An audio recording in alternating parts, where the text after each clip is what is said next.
चंद्रायण क्षीण हबारू ठाकुर शरीर खराब हुए।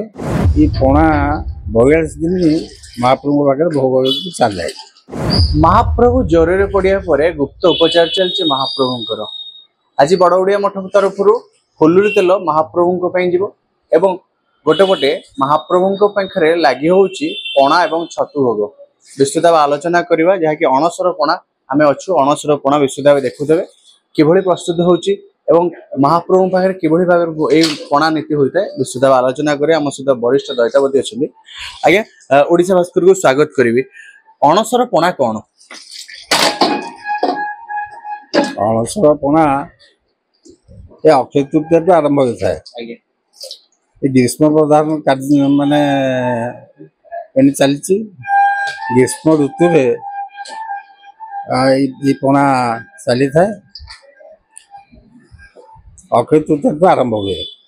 ये पणा 42 दिन महाप्रभु पाखे भोग चल जाए।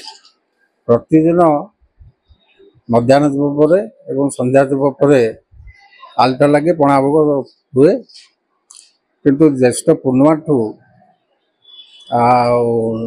ठाकुर शरीर असुस्थ हबारू यार तो चंद्रायण क्षीण हबारू ठाकुर शरीर खराब हुए। यहाँ 15 दिन व्यवधान हो चले। यहाँ 5 भोग हिसाब से पणा पानी हिसाब से प्रभु खाती।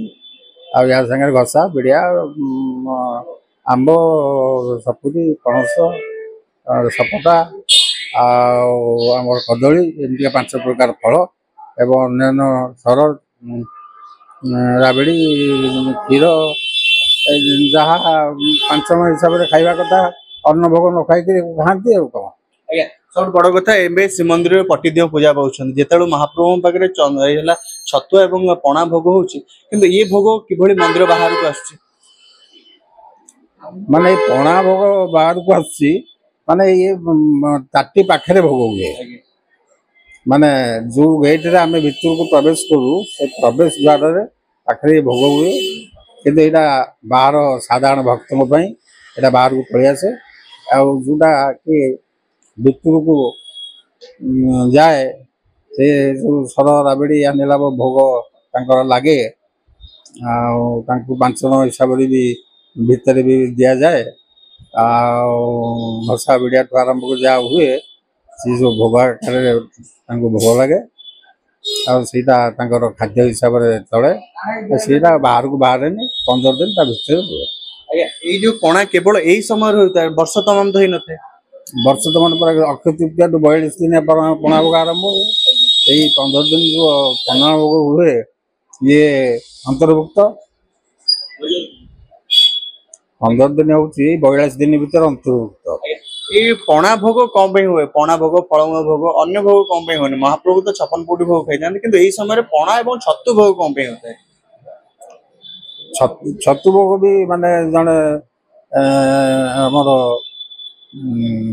जार शरीर खराब हम से जमी चूड़ा भजा खाइबे जमी कौन सी भजा भजी टिके खाइबे सेमती छतु भोग टिके चाखणा खाती पाटी जमी भल लगे। कौन निश्चित भाव महाप्रभु अणसर घरे थिया बेले महाप्रभु पाखे भोग होता है पणा अणसर पणा एवं छतु।